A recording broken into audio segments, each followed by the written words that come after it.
Welcome back to the in-service day. We're still here. Again, almost done with your midterms. Grading your long-term essays, or your, I should say, long essay questions. I don't know why I have a long-term. So this is pretty big. I'm actually going to change this in mid-SIGcast. So we're going to call this the long essay post midterm. Let me move Chandra up there a little bit and resize him just like that. That's what we can do. So again, we talked about the thesis statement, and I think we can all agree there's some room for improvement there. What we're going to do in this episode, part 2 and 3, if you will, we're going to talk more about how to do better on the overall rubric, in particular, how to give better evidence and support for an argument, which is obviously a huge part of how you're evaluated on this new style of question. It's not all that different from an FRQ, but certainly there are things that we need to pay attention to. So if you look at this is actually part of the rubric from the College Board, and it says support for an argument. And we kind of had that on our essays, our rubrics that you'll actually get back. And after the thesis, you have an opportunity to get 2 more points. 2. Not 1, 2. And the skills that they're assessing here are argumentation and how well do you use evidence. And again, 2 crucial points. We want to get these 2 points because, as I said, they're crucial. Why wouldn't you want them? So it basically asks you 2 questions. Did you support your thesis by using specific evidence? And if you did do this, you'll be awarded 1 point. Again, rule of thumb is we want to have 2 to 3 specific examples as evidence, or 3 to 4, even better, for each category or supporting point of your thesis statement. To get the second part, or the second box, that's how you go above and beyond. And it measures your ability to support your argument by not just listing the facts, as some of you guys did. You're good at listing facts. Well, you can't just list facts. You need to list facts and outside evidence, but you need to explain how that evidence supports your thesis or your argument. Students who get the extra point will leave no doubt that they know how the evidence supports their thesis, and they establish clear linkages between the evidence and the thesis. And again, this is on your rubric that you're going to get passed back in class. So here are a few examples. Actually, I'm going to only give you one because I don't want to take up too much more of your time. But here's an example from some of Yin's guys. All right. First of all, I know Horace Mann was the focus of the last essay, but this one we want to give props to Noah Webster. And let's just think about this. Every child in America should be acquainted with his own country. Notice it's every child should be acquainted with his own country. Kind of tells you about the time period here. Sorry, ladies.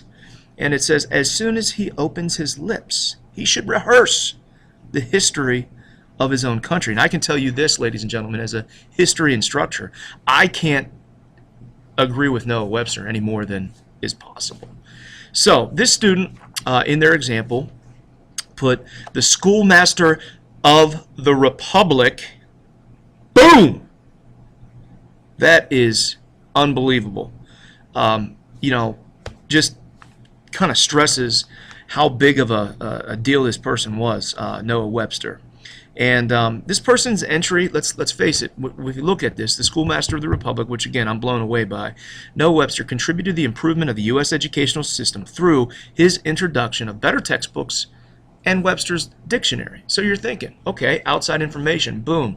Schoolmaster of the Republic, Noah Webster, boom. Improve the educational system, and boom. I'll stop saying boom. But Webster's dictionary, it doesn't get any better than that, right? Well, I got to be honest with you. Yes, it does. You probably would get the first point because you've given outside information. And if you do this consistently through your essay, you'll get that point. However, you probably wouldn't receive the second point in this box because it doesn't demonstrate how the evidence exactly relates back or supports your own thesis statement or your argument. Okay, so here is a revision and kind of in addition to what that other student said in the last episode here, in the last segment, last slide. The schoolmaster of the Republic, Noah Webster, contributed to the improvement of the U.S. educational system through his introduction of better textbooks and Webster's dictionary.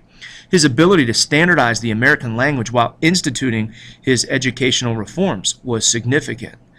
Standardized language, see, this is the because aspect of it. Standardized language was a crucial reform for the young nation due to the fact that many old immigrants, there's more outside information for you here, from European nations like Germany and Ireland, were coming ashore and in need of being able to adapt and assimilate into their new culture. Oh, that's what I'm talking about.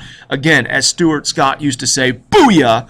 And that description, I got to say, is as cool as the other side of the pillow.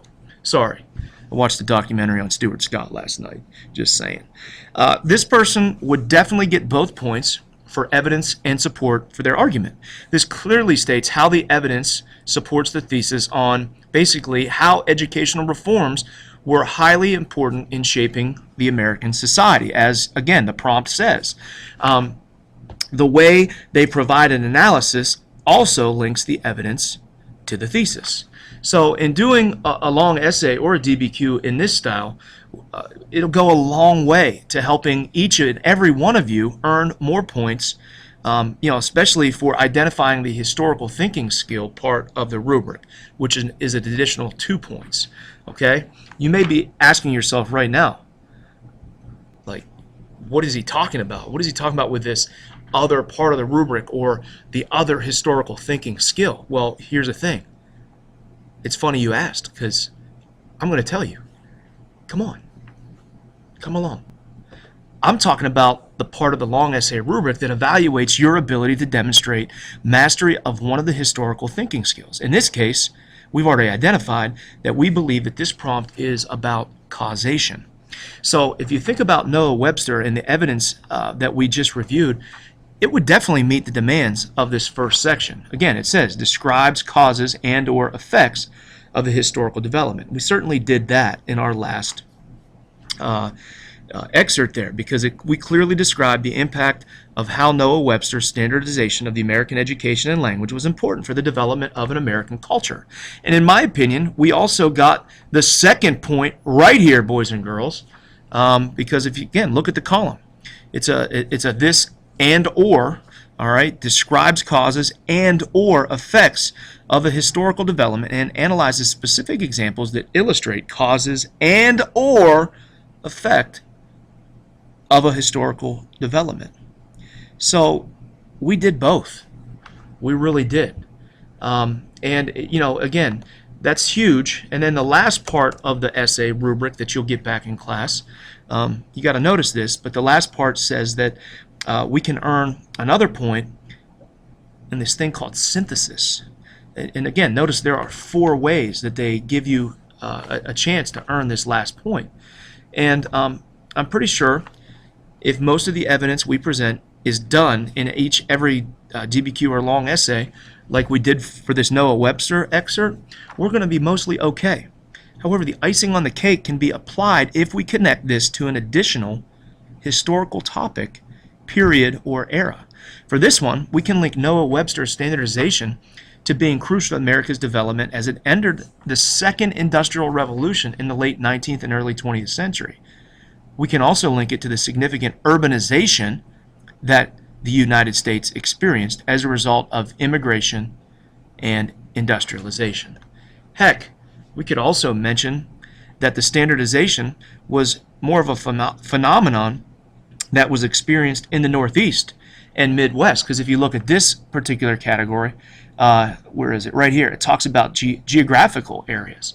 So we could say that this was a phenomenon that was experienced mainly in the Northeast and the Midwest, as many immigrants during this era settled in those regions, whereas in the South there was minimal immigration, and thus there was a less substantial emphasis placed on standardizing education and educational reform, period. So I really hope that helps. Again, please watch these videos. Take a look at the rubric that you got back on your midterm, and let's move forward here. And once again, boys and girls, let's just seriously dominate May 8th. Thanks for listening.